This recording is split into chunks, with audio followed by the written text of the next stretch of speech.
நர்மதா என்ன பண்ணுறாங்க, வீட்டில் வந்து ஓடி பிடிச்சி விளையாடிட்டு இருக்காங்க. அதுக்கப்புறம் வந்து காயெல்லாம் வச்சு இது வச்சு விளையாடிட்டு இருக்காங்க. அதையெல்லாம் பார்க்குற வந்து ராகினிக்கு செம கடுப்பாது. என்னடிங்க சும்மா விளையாடிட்டு இருக்க, என் அக்கா வீடு, நான் விளையாடுறேன், நீ எதுக்கு தேவையில்லாமல் பேசுகிற அப்படின்றாங்க. இங்கே பார், ஓவராக பண்ணாது புரியுதா, சும்மா விளையாடிட்டு குடும்பத்தோடு வந்து தங்கிக்கிறேன் அமக்கலமா பண்ணிட்டு இருக்கீங்க அப்படின்றாங்க. அதுக்கு வந்து இங்கே பாருங்கள், தேவையில்லாமல் பேசாதீங்க, இது என் அக்கா வீடு புரியுதா, உன் வேலையை பார்த்துட்டு போ அப்படின்றாங்க. என்ன ஏற்று பேசுறியா அப்படின்னு சொல்லிட்டு பாருன்னு ஒன்று விடுறாங்க. 2-3 அடி நல்லா தொடர்ந்து அடிச்சிடுறாங்க. அதெல்லாம் நர்மதா பயங்கரமாக அழ ஆரம்பிக்கிறாங்க. நர்மதா போயிட்டு ராகினி அடிச்சிட்டா அப்படின்னு சொல்லிட்டு காவேரிக்கு சொல்கிறாங்க. எதுக்கு அடித்தா, நான் ஒன்றுமே பண்ணலக்கா, சும்மா தான் விளையாடிட்டு இருந்தேன், அதுக்கு போய் எங்கள் குடும்பத்தோடு வந்துட்டிங்களா அப்படின்னு சொல்லிட்டு அடிக்கிறாக்கா அப்படின்னோடனே அவளை என்ன பண்ணுற பாரு, ராகினி இங்கே வாடி அப்படின்னு சொல்லிட்டு கூப்பிட்றாங்க. என்ன அப்படின்னு கேட்டோன்னே, என்ன நினச்சிட்டு இருக்கோம் மனசில், ஏன் சின்ன குழந்தை போட்டு அடிச்சா அப்படின்னு சொல்லிட்டு எல்லாரும் வந்துடுறாங்க. ஏமா ஒரு சின்ன குழந்தை போய் அடிச்சிருக்கே, உனக்கு அறிவு இருக்கா இல்லையாம்மா அப்படின்னு சொல்லிட்டு பாட்டி கேட்குறாங்க. இங்கே பாருங்கள், தேவையில்லாதெல்லாம் பேசாதீங்க, நானும் பார்த்துட்டு இருக்கேன், கும்பலோட வந்து இங்கே அமகலம் பண்ணிட்டு இருக்காங்க, நீங்கள்லாம் சும்மா இருக்கீங்க, இவங்கெல்லாம் யார் இந்த வீட்டுக்கு வர்றதுக்கு, இவங்களுக்கெல்லாம் என்ன உரிமை இருக்குது, முதல்ல எல்லாரையும் அனுப்புங்க வெளியே.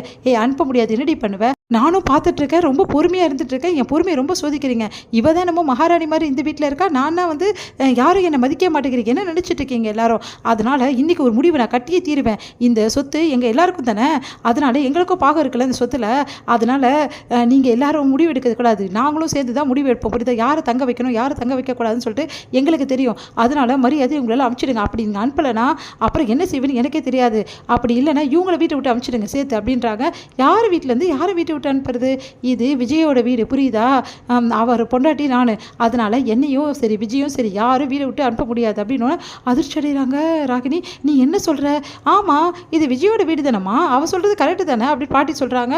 அதை கேட்டு ராகினிக்கு அதிர்ச்சியாக இருக்குது. என்னாச்சு இதெல்லாம் அப்படின்றாங்க. அஜய் அமைதியாக இருக்காரு. ஓ, உனக்கு இது விஷயமே தெரியாதா, அதான் இவ்வளோ ஆட்டம் போறியா நீ, இங்கே பாரு, இந்த சொத்துக்கோ இந்த வீட்டுக்கோ எந்த சம்மந்தமும் அஜய்க்கு கிடையாது, ஏன்னா விஜயோட அப்பாவோட சொத்து இது, அதனால் விஜய் இதை பார்த்துக்கிறாரு புரியுதா, இங்கே வந்து சும்மா இருக்கிறது உன் புருஷன்தான், அதனால் தேவையில்லாமல் வந்து பேசுறது நிறுத்து, யார் இங்கே இருக்கணும் இருக்கக்கூடாதுன்னு சொல்லிட்டு விஜய் தான் முடிவு பண்ணணும், இங்கே யாரும் முடிவு பண்ண எந்த அருகதையும் கிடையாது அப்படின்னு செம்ம கோவம் வருது ராகினிக்கு. நீ என்ன சொல்கிற, நீ சொல்கிறதெல்லாம் உண்மை இல்லை, ஒத்துக்க மாட்டேன் அப்படின்னு. தாத்தா இவர் சொன்னதெல்லாம் உண்மையா, ஆமாம்மா எனக்கே இதில் எந்த சம்மந்தமும் இல்லைம்மா, இதெல்லாம் விஜயோட சொத்துமா, விஜயோட அப்பாவோட சொத்து, விஜய் தான் இதை வந்து இங்கே பார்த்துக்கிறான், இங்கே அஜய்க்கோ இல்லை எனக்கோ எந்த சம்மந்தமும் இல்லைம்மா அப்படின்றாரு.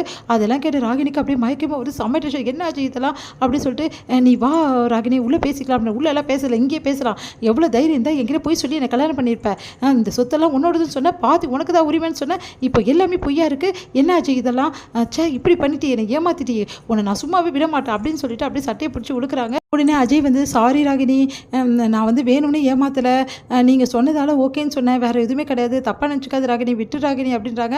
அதெல்லாம் விட முடியாது, எவ்வளோ தைரியமாக இருந்தால் இது எல்லாம் உனக்கு தான் சொந்தம் சொல்லிட்டு என்னை ஏமாற்றி கல்யாணம் பண்ணியிருப்பேன், உன்னை சும்மாவே விட மாட்டேன்டா நீ பண்ண வேலைக்கு அப்படின்னு சொல்லிட்டு செம்மையாக டென்ஷன் ஆகிறாங்க, பயங்கரமாக கத்துறாங்க, கதறி அழறாங்க.